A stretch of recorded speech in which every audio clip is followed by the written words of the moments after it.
Olá, bem-vindos a mais um episódio do Córtex Frontal, o videocast para o Jornal Sol, onde nós discutimos sempre temas com letra capital, política à séria, pura e dura. Aqui não perdemos tempo com fofocas e diz que diz. Ora, hoje vamos discutir um assunto que naturalmente está sempre arredado da comunicação social mainstream, que é o ativismo e o associativismo cívico e cidadão. Ora bem, apesar de vivermos em partidocracia, ou seja, haver claramente o monopólio da esfera pública, política dos partidos, que aliás continuam a controlar as listas para a Assembleia da República, as listas para o Parlamento Europeu, etc. Portanto, não dando abertura à entrada de movimentos de cidadãos, apenas admissíveis nas autárquicas. Ora bem, apesar de vivermos então nessa partidocracia, como eu dizia, a verdade é que existem forças vivas na sociedade portuguesa que lutam e pugnam por direitos, liberdades e garantias absolutamente essenciais à nossa sobrevivência. Para discutir este tema, convidei o músico e empresário António Jorge Nogueira. Olá, António Jorge. Olá, Joana. Muito obrigada por vires aqui ao Córtex Frontal. E a razão do convite é que o António Jorge fundou uma associação cívica fundamental nos tempos da Covid e que se mantém até hoje, também com muita vitalidade, que é a Cidadania 21. Pela Cidadania 21 têm passado nomes muito sonantes em conferências, encontros, etc., sei lá, desde a Maria José Morgado até ao Robert Malone, o médico que, aliás, foi quem descobriu a tecnologia, criou a tecnologia mRNA, e, entretanto, a Cidadania 21 continua. Mas, António Jorge, queria-te começar por perguntar como é que tu foste parar? Tu és músico, não é? Sim. És produtor musical, produzes festivais, etc., tens vários artistas. Como é que tu foste parar fizeste esta deriva de ir parar ao associativismo? Eu sempre fui muito proativo. Eu fundei várias associações de estudantes, estive ligado a comissões de trabalhadores, estive ligado à defesa de alguns direitos e a garantia de trabalho na área de emprego e na área estudantil. E achei que nesta altura, em 2020, tudo estava assim muito estranho. E estava tudo muito Achaste estranho. Bem. Achei, e confirma-se. Exato.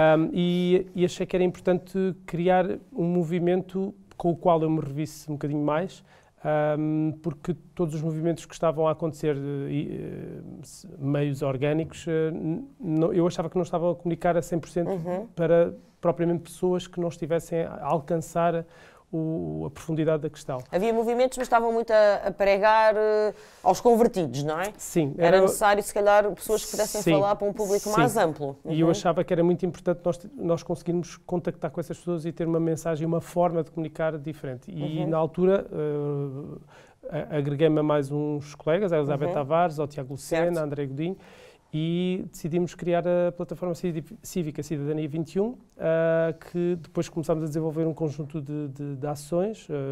Fizemos muita coisa diferente, quer a nível de backstage, nos corredores dos nossos contactos, quer a nível um bocadinho mais público e mediático. Nomeadamente, as Tertúlias da Junqueira foram, de facto, a iniciativa com mais alcance. Tertúlias da Junqueira. Eu estive também numa. Exatamente. A propósito da minha área de formação e de profissional, de psicologia, que, aliás, é um tema fundamental ainda sobre todas as mutações que estamos a viver. Sim, e fizemos cerca de 33, 34 tertúlias. Foram muitas, não é? Foram muitas, ao longo de entre 2020, finais de 2020. 30 e tal tertúlias. Sim, nós inauguramos em novembro de 2020 com a doutora Maria José Morgado e o bastonário Luís Muniz Leitão. Não foi? Pois. Acho que fui a essa, já não me lembro bem. Foste à primeira, sim. Não foi? E depois fizemos ao longo... Nós tínhamos sempre um tema que era, por exemplo, essa primeira era o Estado de Direito e a Constituição em 2020. E depois nós íamos tendo, consoante o ano, era sempre... Repetiram. Sim. Tínhamos sempre o motivo de em 2021, claro. Em 2022. E é verdade, as coisas foram-se alterando. E as coisas foram-se alterando e aí era um bocadinho para deixar registro e perspectiva à data e naquele contexto daquele ano. Portanto, como tu disseste, tivemos o Robert Malone, tivemos a Raquel Varela, o saudoso professor Santana Castilho. Mas foi, Santana Castilho, foi uma grande perda que tivemos este ano de 24. Perda. E... uma perda dolorosa, uma pessoa muito importante na educação em Portugal, sem dúvida. E que deixou um testemunho muito interessante gravado na plataforma, na Cidadania 21. Uhum. Portanto, nós desde, pronto, muita gente, o Coronel Vasco Lourenço, o Dr. Paulo Moraes, pronto, fizemos assim uma abertura, quer em termos de tema, porque eu acho que a questão da Covid e a questão do que aconteceu entre 2020 e 2022... A loucura! Eu costumo lhe chamar a paranoia coletiva, deixou uma marca muito profunda e eu acho que foi há uma discussão de 360 graus que tem que ser feita. Eu não sei se deixou uma marca suficientemente profunda, porque vamos ver se as pessoas em nós deixou. Não, eu estou a dizer, assim, embora agora, e na sociedade, por exemplo, António Nogueira, agora nós sabemos, por exemplo, que, como é resultado das audiências do Fauci no Capitólio, sabemos que estas medidas, como ele próprio admitiu, as máscaras nas crianças, o distanciamento social, que foi uma coisa que provocou graves problemas e danos psicológicos a muitas pessoas, nós somos de contacto, somos animais gregários e animais, de facto, de proximidade, pele a pele, não é? Basta dizer que os chimpanzés socializam a catarem-se uns aos outros, não é? E é daí que nós vimos. A etologia explica isso. E, portanto, que essas medidas, dizia eu, o Fauci admitiu no Capitólio, que foram inventadas. À medida que foram andando, foram inventando. Sim. E, portanto, hoje sabe-se, já se começou a destapar muitas das loucuras insanas e da experiência em engenharia social da Covid, mas a minha pergunta em relação a ti, ou a minha interpelação, era: eu acho que a maior parte das pessoas, se vier agora aí a gripe das aves ou outra coisa qualquer, não é? Se voltarem a estimular a amígdala, não é? No cérebro, e o pânico, o medo da morte, as pessoas vão voltar a repetir. Tu achas que não? Estou a ver. Eu acho que não. Eu acho que há, de facto, um conjunto de pessoas muito dogmáticas e muito seguidistas das autoridades e das entidades competentes que, sim, vão fazer isso. O que diz o pivô do telejornal, exatamente, o que diz não sei o quê, é ouro, é lei. Mas eu acho, muito sinceramente, que a quantidade de pessoas que conseguiu perceber, entretanto, que há aqui qualquer coisa ainda mais estranho do que aquilo que... Não bate a bota com a perdigota? Eu acho que eles deram o benefício da dúvida na altura e foram entrando nas medidas e Sim. eu costumo dizer, foram entrando no esquema, entre aspas, e foram percebendo, consoante iam recebendo informação e que as coisas não batiam certo. Portanto, eu acho que, de facto, haverá sempre uma franja da sociedade que vai atrás disso, mas há uma franja muito grande que já percebeu. Achas isso? Acho. Bom, está bem, oxalá, tomara que sim. Sou otimista. Tomara que sim, que tenhas razão. Eu, por acaso, não partilho dessa opinião. Estou ainda muito, não sei se pessimista, mas cética em relação a isso. Mas isso também se prende com outra pergunta que eu ia colocar. Tu, com estes colegas, começas a Cidadania 21 em 2020, estamos em plena gestão, estamos na tal loucura, não é? No tal vórtice, na tal espiral, realmente, de uma hipnose coletiva, uma mesmerização grupal. E como é que tu consegues levar à cidadania? Portanto, não se podia falar, não se podia dizer quase nada, não é? Quer dizer, eu não me canso de repetir, mas é verdade, António, já estive sozinha nas televisões, noite e dia. Sem dúvida. Sozinha, era a única. Em todos os canais, era a única, em todos os canais. Portanto, não se podia dizer nada, não é? Portanto, havia assim só um fugaz, lá está, tu na sociedade civil, na televisão. Como é que perante isto tu consegues levar pessoas, nomes tão sonantes e tão proeminentes e tão, até, não digo consensuais, mas quase consensuais na sociedade portuguesa, como a Maria José Morgado ou o Menezes Leitão? Estás a perceber a minha pergunta? Sim. Como é que conseguimos que dessem a cara para este projeto? Sim, porque as pessoas não queriam falar sobre isto, não é? Se quisessem, tinham falado. Nós achamos sempre que era necessário estabelecer pontos de diálogo com personalidades do espaço público. Nós tivemos o Dr. José Miguel Júdice, a atual Ministra da Saúde, a Dra. Ana Paula Martins. Tu tiveste lá a Ana Paula Martins? Tivemos a Ana Paula Martins, na altura ainda ela mas que estava alinhada com tudo isto, ou não? Sabes que, curiosamente, eu tive um longo telefonema com ela, a falar sobre o que estava a acontecer, e a expressão que eu usei e que ela também sublinhou, eu usei a expressão que estávamos a chinizar a sociedade portuguesa, ou ocidental, em termos de controle e de Big Brother. A chinizar, porque para quem não segue, a sociedade chinesa, a China, hoje em dia, é uma sociedade de controle absolutamente totalitário, onde as pessoas estão todas chipadas, controladas em todos os seus movimentos, também por videovigilância e sistema de créditos sociais, que se calhar, porventura, não falta muito que chegue cá. Portanto, era assim que tu falavas, tu e a Ministra da Saúde, e estamos a falar que é 2020 ou 2021? 2021. 2021. E tivemos também a bastonária dos enfermeiros, tivemos, sei lá, o Sérgio Sousa Pinto, tivemos imensas personalidades. E o que eu, mesmo da área da justiça. E do mainstream, digamos assim, não é? Sim, o Dr. Manuel Soares, da área dos magistrados. Portanto, o que nós achamos sempre é que era necessário fazer uma discussão de largo espectro, desde o direito à saúde mental, à parte social, etc. E convidámos sempre personalidades que nós achávamos que gostaríamos de nos dar a conhecer.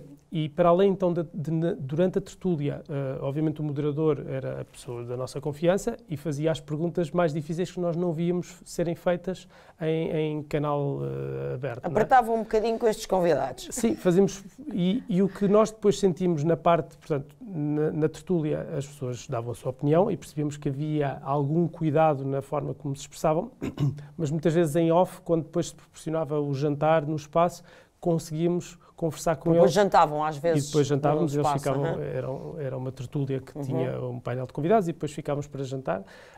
E aí conseguimos conversar com eles e explicar-lhes, porque o que estava a acontecer é que, de um lado, estávamos a ser barricados como chalupas, terraplanistas, antivax, extrema-direita. Insultados. Insultados.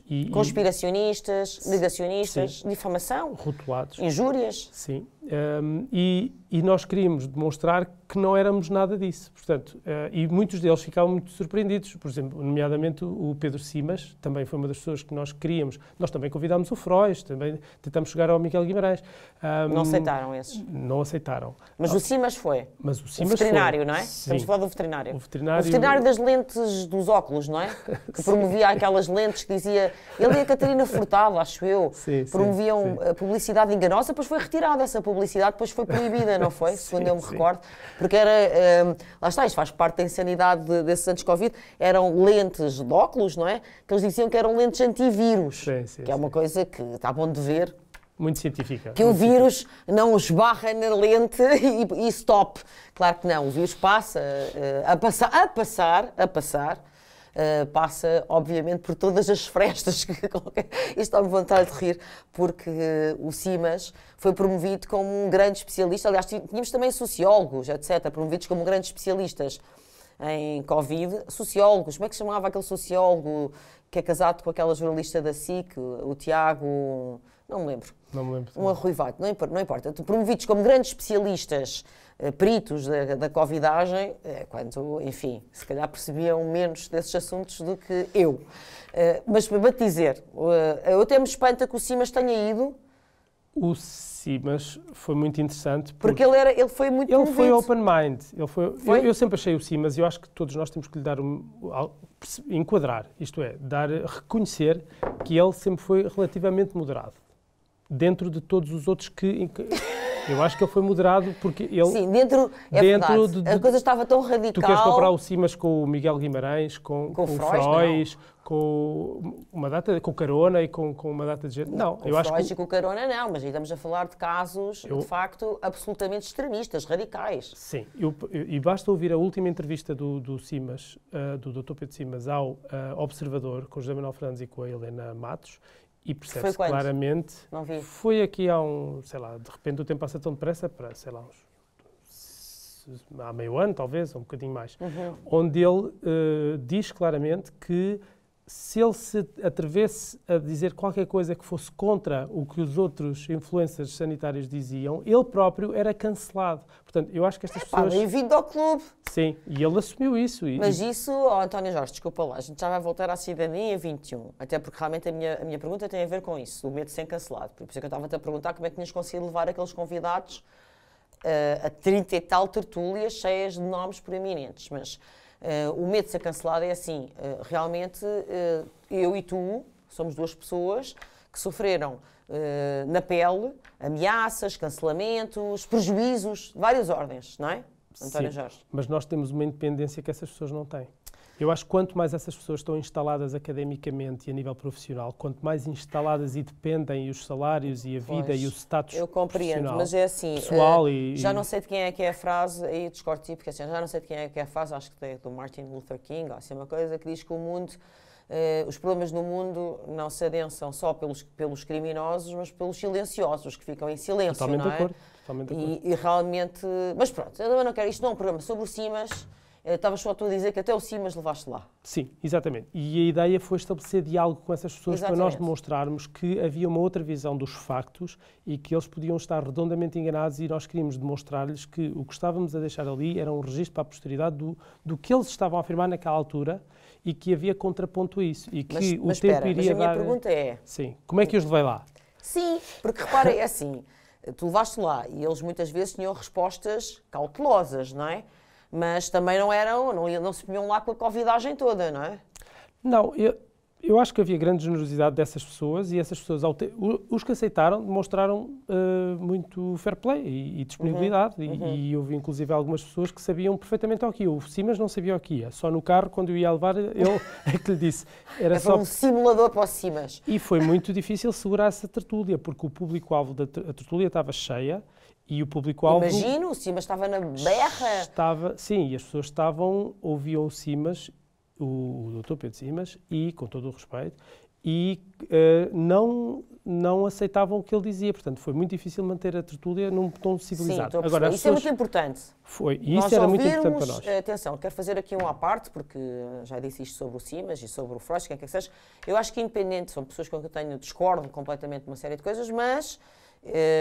ouvir o outro com respeito e consideração é fundamental, sempre. E nós sempre. Achamos Qualquer sempre democrata tem que, por mais dispar que a opinião do outro seja. Exatamente, e essa era a nossa posição. Já agora, por curiosidade, quem é que estava nessa tertúlia com o Simas? Eram sempre dois, não é? Estava o Nelson Olim, que era médico, o Nelson Olim. Médico da OMS. E que tem uma visão muito crítica. Muito crítica da OMS. O que é feito do Olim? Nunca mais ouvi. O Olim continua a fazer o verdadeiro serviço humanitário, ao contrário de alguns influencers que estão estendidos no sofá a dizer que são médicos humanitários, não é? Como tão bem sabemos quem são. O Dr. Nelson Olim é uma pessoa de uma capacidade extrema e verdadeiramente uma referência a nível da OMS. Da medicina de catástrofe dentro da OMS. Portanto, se calhar está ou na Palestina ou está noutro local de grande confronto. Realmente completamente fora da caixa. Professor da OMS, com uma visão muito crítica de toda esta gestão. Totalmente crítica desde sempre. Pronto, então essas pessoas, nós fazíamos sempre uma apresentação, explicávamos qual era o contexto da Cidadania 21, e a certa altura, quando vamos a meio, já tínhamos uma demonstração que tínhamos imensas personalidades que aceitavam, portanto, depois a partir daí era relativamente fácil. Sim, depois da roda começar a girar, Sim. Eu percebo, não é? Sei perfeitamente como é que isso é, depois da estrutura estar montada, é óbvio que depois já é mais fácil que outras pessoas aceitem. E tínhamos muita demonstração, as pessoas podiam ver, tudo foi gravado e transmitido, portanto, se às vezes demorasse algum tempo a analisar o convite, podiam ir à internet, nós dávamos os links, eles viam que era uma coisa com qualidade. Séria? E era um projeto muito... Séria? Sim.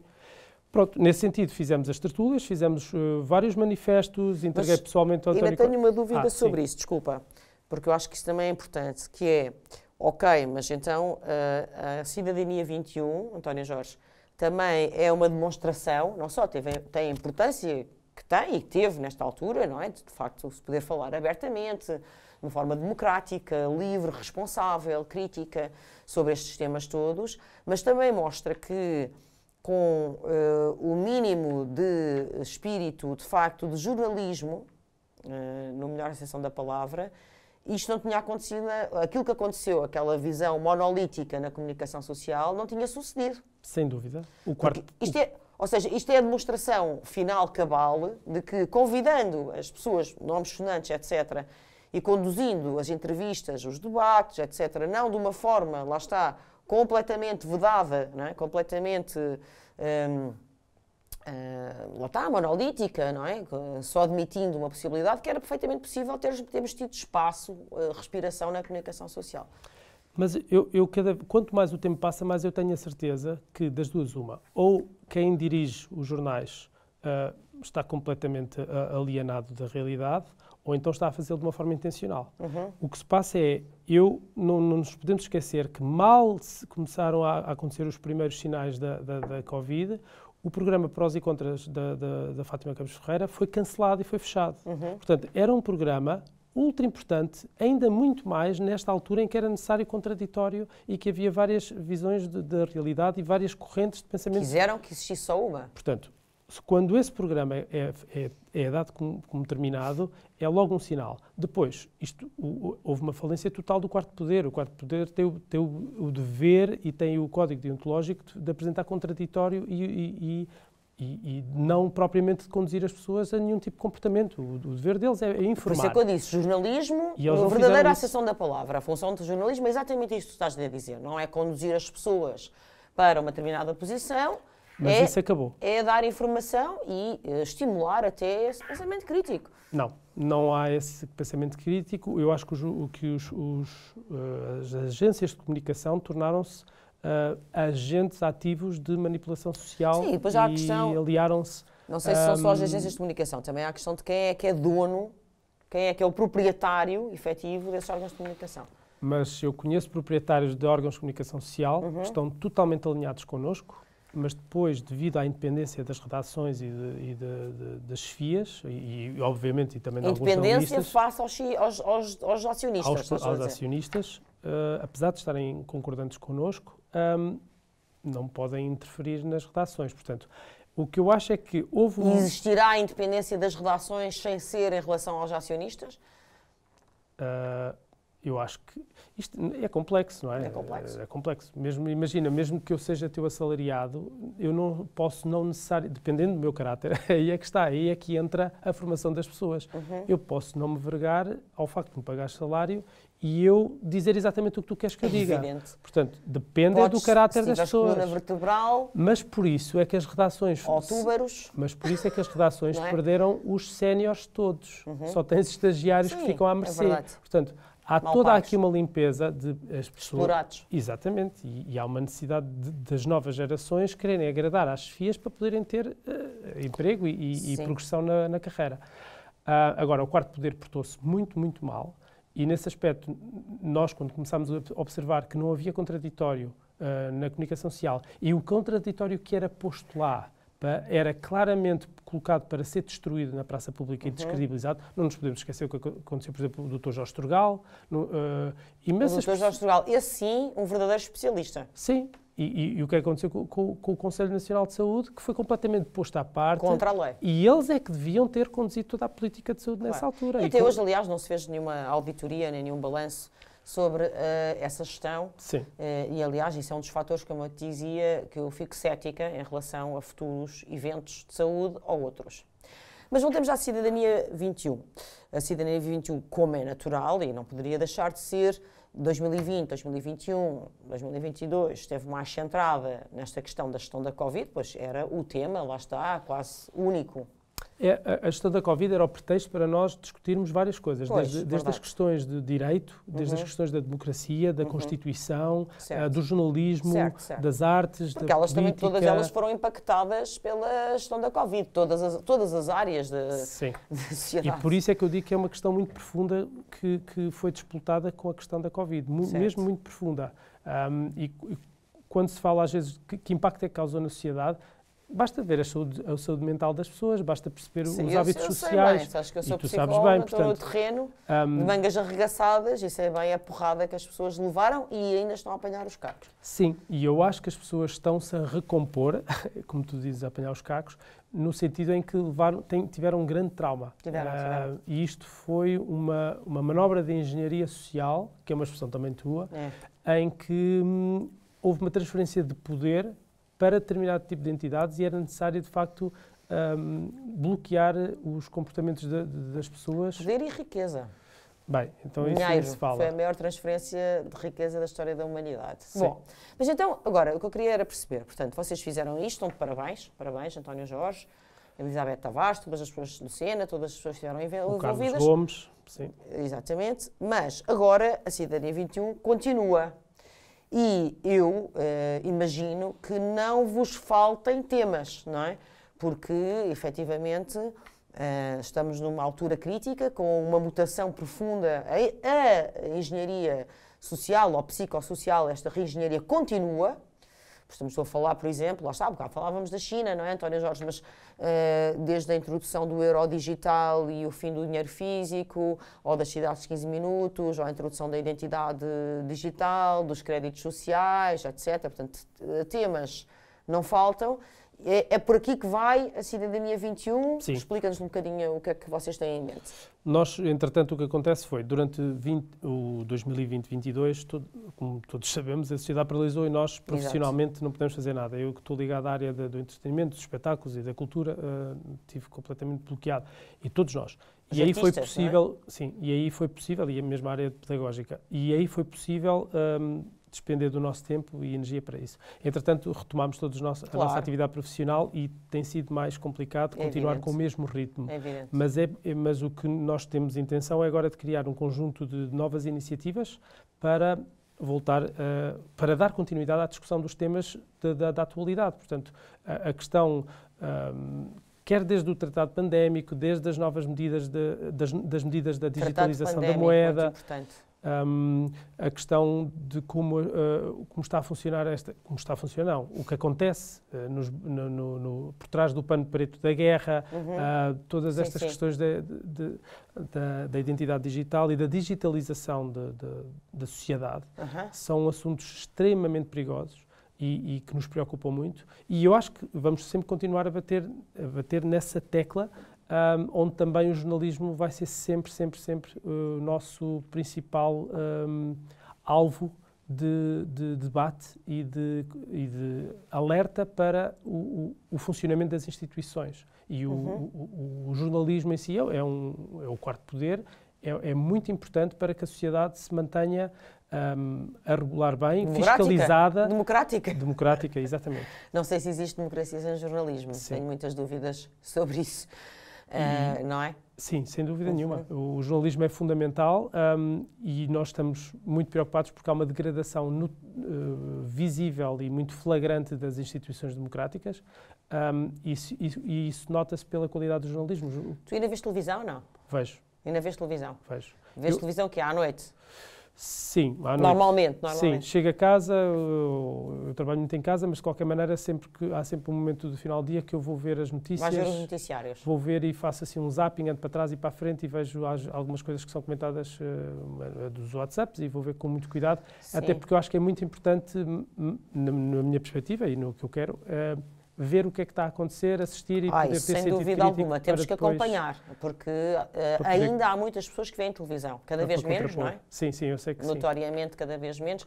Malta com menos de 30 anos, eu acho que pouco ou nada vê televisão. Dos 35 para baixo, poucos. E só aparecem pessoas que ainda veem televisão mesmo, eu acho que a partir dos 40. E mesmo assim... Mas sim, as pessoas... Eu diria as elites intelectuais, muitas delas já não veem televisão, mas eu acho que é importante ver televisão para perceber como é que as pessoas têm sido manipuladas. Claro, mas sem dúvida alguma. Mas a minha pergunta tinha a ver com o seguinte: como é que tu, com este trabalho de cidadania ativa, associativismo, não é? Todas estas tertúlias que vocês organizaram, etc., como é que uma pessoa como tu, um homem como tu, depois liga à televisão porque eu depois posso partilhar a minha perspectiva sobre isso contigo, mas não queria contaminar, queria-te ouvir primeiro. Ligas à televisão e o que é que tu concluis do que estás a ver? Como tu dizes assim, é importante ver televisão, o que é que tu concluis disso quando vês? Eu, de início, quando via televisão, sofria muito e ficava muito revoltado e gritava e esbaforia e como é que é possível isto. Agora vejo com mais distanciamento e com muito mais sentido crítico e analítico. Portanto, menos emocional. Muito mais, sim, e muito mais cartesianamente. Eu vejo televisão porque eu observo quem são agora os comentadores, porque vejo comentadores que, em boa verdade, são jornalistas, muitos deles até da própria redação, e aparecem lá apresentados como comentadores. Portanto, eu vejo muitas pessoas a serem postas em momentos-chave. E assim, o que é que faz esta pessoa? Circuito fechado, não é? Exatamente. Ciclo vicioso, um circuito fechado. Sim. E questiono-me como é que, e observo como é que são feitas, quando de repente é apresentado alguém que em teoria vem fazer contraponto, como é que imediatamente metem 1 ou 2 ou 3 para criar a percepção que essa pessoa é minoria em termos de pensamento. Eu sei o que isso é. Então, tive muitos debates contra 3 ou 4. Às vezes incluía o pivô. Sim, e gosto muito de ver como é que os pivôs também fazem a verbalização, como é que eles adjetivam, como é que eles fazem expressões. Há pivôs que são maravilhosos de ver até como entretenimento puro. Eu divirto-me imenso a ver como é que é feita a forma de comunicar barra manipular. E os temas e os conteúdos? Isso estás a falar mais da forma, não é? E os temas, os conteúdos, como é que tu acompanhas? Os conteúdos nota-se claramente que há objetivos para cumprir em termos quer em termos políticos, quer em termos das ideologias, quer em sim, termos mas quer dizer, por exemplo, a tua agenda... das campanhas, das agendas. Sim. A tua agenda na Cidadania 21, a vossa agenda na Cidadania 21, os temas que trouxeram, os convidados que escolheram, etc., é totalmente contrastante com a agenda. Deve ter para aí 1 ou 2 pontos tangenciais, nem secantes devem ser, né? Tem 2 ou 3 pontos de contacto com a agenda mainstream, não é? Os conteúdos. Eu diria que, olha que não. Eu não? diria que os conteúdos que estão a passar na comunicação social, subrepticiamente está lá tudo. Nós é que vamos ainda mais ao fundo e depois abrimos o debate. Porque eles falam da moeda digital. Falam no mainstream? Falam da moeda digital. Vão falando, está a caminho. Eles não debatem, atenção, eles não debatem. É isso que eu estou a falar. Por isso é que eu digo que nós vamos ao fundo da questão e abrimos o debate. Eles no máximo dão uma notícia sobre isso. Não, eles noticiam e vão semeando. À voal da azul, assim... Claro, eles vão criando, eles vão semeando devagarinho o assunto e depois aquilo germina por si. Portanto, a questão... Mas nos debates no prime time não vês nada destes temas discutidos, amigo. Debates não. Eu não falo de debates. Eu falo de comunicar e de preparar a sociedade para o que vem. Mas já viste alguma notícia sobre identidade digital, por exemplo? Não. Às vezes sai muita coisa no jornal. Atenção, uma coisa é televisão e depois os mídia, jornais, etc. E aí sai muita coisa. E nós... vou cruzando, não é? Vai saindo alguma coisa.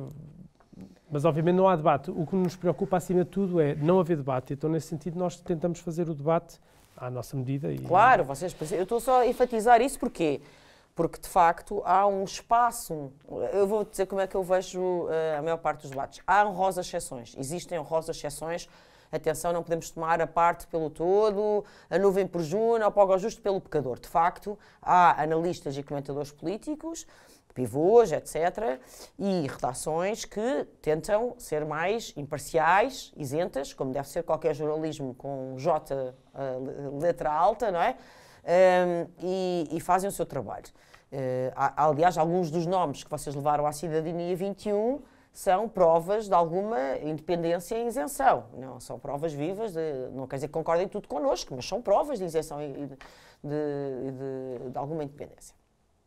Mas a maioria dos noticiários e dos debates está muito centrada em fofoca política, em politiquice, não é? Se aquele disse isso, se aquele disse aquele outro. Muitas vezes não há o enquadramento de fundo europeu, não há um contexto, não é? A guerra trouxe mais pano de fundo internacional. Sim, o que eu acho é que há uma análise muito... nem sequer há análise, há uma superficialidade na análise da realidade ou dos factos. Não há uma profundidade, absolutamente nenhuma. Por isso é que eu, de facto, tiro o chapéu à Cidadania 21 e a todas as pessoas que estão no terreno a fazerem este tipo de ações. Há mais, não é? Há muito mais. Nós temos que valorizar, por exemplo, Página 1, temos que valorizar o Blind Spot e depois todo um conjunto de ativistas individualmente. O Sérgio Tavares tem feito o papel dele, a Marta Gameiro, imensas pessoas. E mesmo não nos podemos nunca também esquecer todas as pessoas que tiveram, digamos assim, nas manifestações e a semear e a fazer isso. Portanto, mas o que eu estou a dizer é que, de facto, António Jorge, há um campo, vê lá se concordas comigo ou não, há um campo aberto imenso, temático, reflexivo, enfim, de problematização e discussão, e que ainda bem que vocês agarraram nele, não é? E outras pessoas, como estás a dizer, mas, ou seja, a sensação que eu tenho, mas corrigir-me-ás se discordares, é que de facto há uma imensa planície ampla de temas nevrálgicos e fundamentais que estão praticamente, lá está, não quero tomar a nuvem por juro, mas estão praticamente esquecidos. Eu estou de 100% de acordo contigo nisso.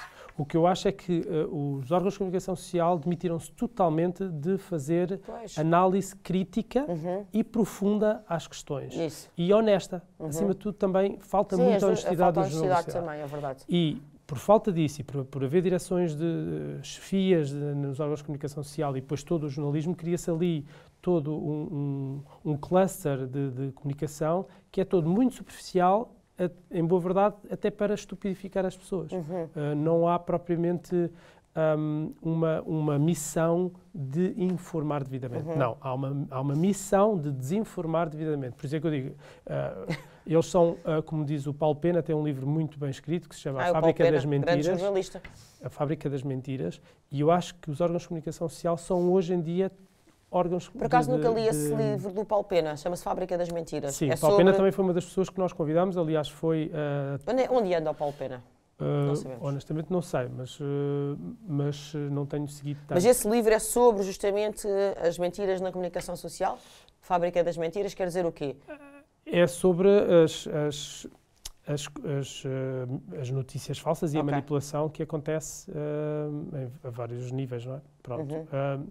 O que acontece hoje em dia, que nos preocupa também muito mais, é a forma como estão a ser censuradas as redes sociais, que foram, de repente, o escape e o contorno de toda esta... Foram?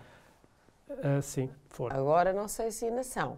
Que foram. Foram. É porque é notável de ver como a comunicação social, o jornalismo, entre aspas, antigamente diziam que o Facebook foi o responsável pela Primavera Árabe e foi através do Facebook que eles se organizaram algo maravilhoso. E hoje em dia o Facebook é o maior mecanismo de controlo de passagem de informação. Portanto, nós estamos... Aliás, basta recordar, aproveito para dizer que tu produziste o pequeno documentário que nós fizemos sobre o primeiro em Portugal, ainda antes da Sandra Felgueiras, pequeno documentário, pequena reportagem sobre os lesados das inoculações Covid, colocámos tu colocaste, não é? Tu produziste, o Nelson realizou. O Nelson Santos, e esse documentário foi censurado no YouTube. Depois ganhámos. Queres explicar já agora o que é que aconteceu? Sim, portanto, nós publicámos, eram perto das 10 da noite, passado de uma meia dúzia de horas, já tinha sido cancelado por não cumprimento das regras da comunidade. Foi esta a mensagem que recebemos e foi imediatamente apagado.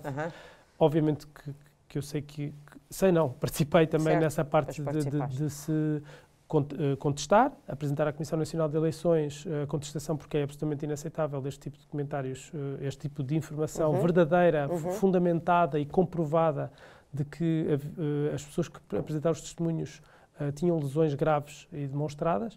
São pessoas reais com problemas reais. Como é que se pode dizer que pessoas reais com problemas reais que estão a falar sobre isso violam regras da comunidade? Isto é... absolutamente inaceitável. É loucura, não é? É insano. E foi cancelado na rede YouTube. Depois, passado uns tempos, depois da apresentação da queixa à Comissão Nacional de Eleições, a plataforma abriu. Mas, entretanto, quer dizer, passaram pelo menos uma semana e pouco enquanto aquilo foi cancelado. Portanto, o que aconteceu curiosamente, depois o tema, uma semana mais tarde, está na TVI pela Sandra Felgueiras. Pela voz da Sandra Felgueiras. E pronto, e pelos vistos já se pode começar a discutir isso. Há um fogacho, não é, de abertura sobre isso, mas realmente tu tens razão, as redes sociais já não são o espaço de liberdade de outrora. De todo. Portanto, hoje em dia, porquê? Porque se quer manipular a população, tem que se controlar a contra-informação. Claro. E ao controlar vão exatamente onde estão as formas de difusão dessas mensagens. Sim. Portanto, tu tens, sei lá, 200 mil seguidores, eu tenho 5 mil, outros colegas, isto em escala e em rede tem um alcance muito, muito, muito grande. Claro. E eu lembro perfeitamente quando havia um grupo do Rui Lima, que o Rui liderava, que era o Sair de Casa, tinha 60 mil pessoas, era uma partilha de informação absolutamente notável, foi uma altura muito importante. E esse grupo foi imediatamente fechado pelo Facebook quando se passado, sei lá, uns 6 meses. Sim, uns meses depois. Quando aquilo já estava a engrossar muito, tinha um caudal, de facto, um fluxo já muito grande. Foi aí que muitos de nós nos cruzámos e nos conhecemos. Sabes que eu já tive várias contas do Instagram. Canceladas, eu tinha 150 mil seguidores no Instagram e foi exterminada, tipo, de um para o outro. Mas pronto, adiante. Portanto, isso para dizer que então, é algo que nos preocupa é a censura nas redes sociais e a forma como hoje em dia tudo é conotado como fake news, desinformação, extrema-direita. E isso são manobras da extrema-direita e essa informação, cuidado que são manobras da extrema-direita para desinformar. Portanto, isto é um bocadinho, estas expressões são o bicho-papão. Come a sopa. É logo para afugentar as pessoas. Outra maneira de estimular o medo, não é? Havia o medo da morte com a Covid. Esta é outra forma de estimular o medo. Até porque na memória coletiva da Europa, o último trauma coletivo da Europa, isto agora fala a psicóloga, não é? É com a extrema-direita, não é? As pessoas associam, claro, o fascismo, o nazismo, não é? O nazismo, sim. Claro, à extrema-direita. E, portanto, eu acho que se está, não só porque há movimentos de extrema-direita a surgir na Europa, há de facto movimentos de extrema-direita, mas também há movimentos de outros espectros.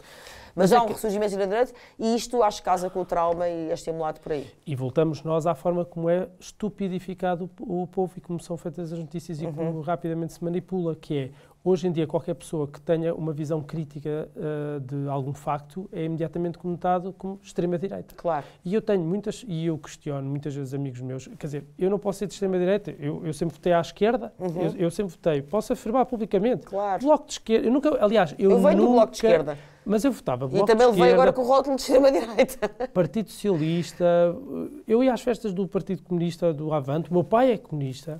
O meu pai, eu digo aqui publicamente, o meu pai, o último almoço que tivemos de família antes das eleições, tenho isso gravado e registado, eu perguntei, então, vais votar em quem? No João Oliveira? Não, vou votar Chega. Eu não posso. Para o almoço todo. Um comunista. Um comunista. Portanto, quando eu muitas vezes falo com amigos meus, eu assumo publicamente que eu nunca votei à direita na minha vida. Nunca votei PSD, CDS, nunca. Portanto, eu que vejo-me conotado com a extrema-direita. Tu vês-te conotada como extrema-direita. Verdade. Mas, portanto, o que eu quero dizer com isto é, as pessoas não estão a perceber para onde está a haver a transição dos votos. Portanto, as pessoas não querem perceber.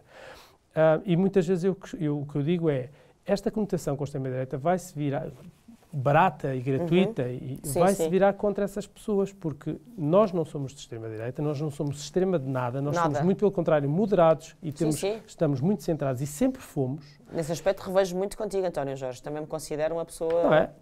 Lutar pelos direitos fundamentais, pela paz, etc. Não me considero nada nem de extrema de esquerda nem de extrema direita. Mas isso tornou-se radical. Aliás, o que eu acho é que não existe esquerda nem direita. Agora, hoje em dia, já não existe.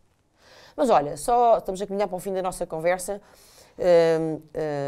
Realmente não há assim muito associativismo nem ativismo cívico.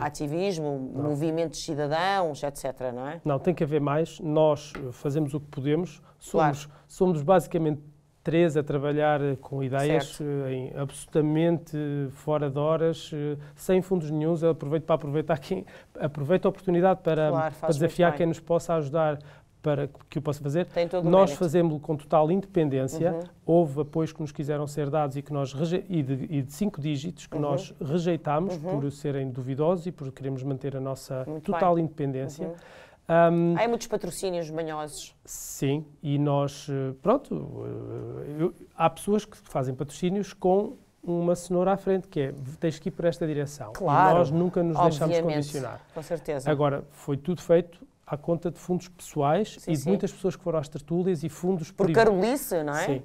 E crowdfunding. Dar o corpo à alma mesmo. Sim, e há muito, manifesto. Há muito dinheiro investido, na ordem também outra vez dos 5 dígitos, que nós ao longo desde 2020 até hoje, pagar as equipas de filmagem, os diretos, fizemos o 25 de Abril. E vocês fazem tudo com muita qualidade, não é? E eu acho que é muito importante fazemos conforme podemos, era possível fazer muito melhor e O que eu acho é que tem que haver mais plataformas cívicas deste âmbito. Mas os portugueses são muito pobres, e pobres no sentido literal da palavra, ganham mal e têm pouco tempo para... têm de ter os empregos para sobreviver, muitas vezes, têm pouco tempo para se divertirem, quanto mais para o ativismo. É o que eu acho. Sim, mas eu acho que quanto menos nós nos envolvemos e quanto menos nós participarmos, pior vamos ficar. O caminho não é resignarmos e dizer assim, eu não tenho tempo. Claro, não, eu acho que o pouco tempo que temos, temos que o investir na sociedade. Sim. E em criar uma mentalidade ativa. Temos que ter uma missão também, sim, não é? Sim, sim. Olha, só para terminar, então o que é que podemos esperar da Cidadania 21 nos próximos tempos? Quais é que são os projetos de futuro? Nós vamos dar continuidade aos debates. Acho que os debates são muito importantes para deixar registro do que as pessoas disseram à época e para nós daqui a uns anos podermos vir avaliar do que foi dito para sabermos claramente que em determinada altura havia pessoas que posições foram tomadas. Não havia de todo pensamento único, nem consenso científico absolutamente nenhum, muito pelo contrário. Sim. Vamos questionar isso e então vamos iniciar mais um ciclo de debates. Não sei se vai ter exatamente o nome de Tertúlias da Junqueira, talvez sim, talvez não. Sim. E vamos fazer mais um conjunto de ideias de podcast. Já tens alguns convidados em mente? Não? Nós queremos trazer a Portugal algumas personalidades do estrangeiro. Estamos a falar juntamente com a Marta Gameiro, foi uma pessoa muito importante, foi ela que de facto nos ajudou na ponte com o Dr. Robert Malone. Gostaríamos de trazer cá o Assem Malhotra, gostava de trazer o Russell Brand. Muito importante, se não conhecem, chequem aí no Google, vão descobrir coisas muito interessantes do Malhotra, tem assim um nome fácil de fixar. Sim, que é um cardiologista que era pró-vacinas, totalmente pró-vacinas. Totalmente, e que mudou radicalmente de posição. É um cardiologista proeminente, atenção, nós estamos a falar proeminente, de facto. É conselheiro do NHS no Reino Unido. Queríamos trazer o Russell Brand cá também. Queríamos trazer algumas personalidades. Russell Brand, para quem não sabe, é um grande youtuber, podcaster, etc. Também bastante polémico. Também queríamos trazer o Chris Enteres. Pronto, queríamos abrir o espectro de trazer cá mais pessoas internacionais. Estaremos atentos, então. Sim, e obrigado pelo apoio. Obrigada eu, António Jorge. De facto, a Cidadania 21 é um exemplo, é um excelente exemplo, um bom modelo para a sociedade portuguesa, Lisboa em particular, mas para a sociedade portuguesa. Tomara que mais seguissem, de facto, este trajeto, este percurso. Parabéns por isso a todos da Cidadania 21. Se lá em casa ficaram a pensar se vocês também podem fazer qualquer coisa, claro que sim, claro que podem, é fundamental este movimento da sociedade cívica. E também, se gostaram deste episódio, deem-nos o vosso gosto e partilhem com os vossos amigos e familiares. E já sabem, nós voltaremos muito em breve, fiquem desse lado para mais um episódio do Córtex Frontal para o Jornal Sol.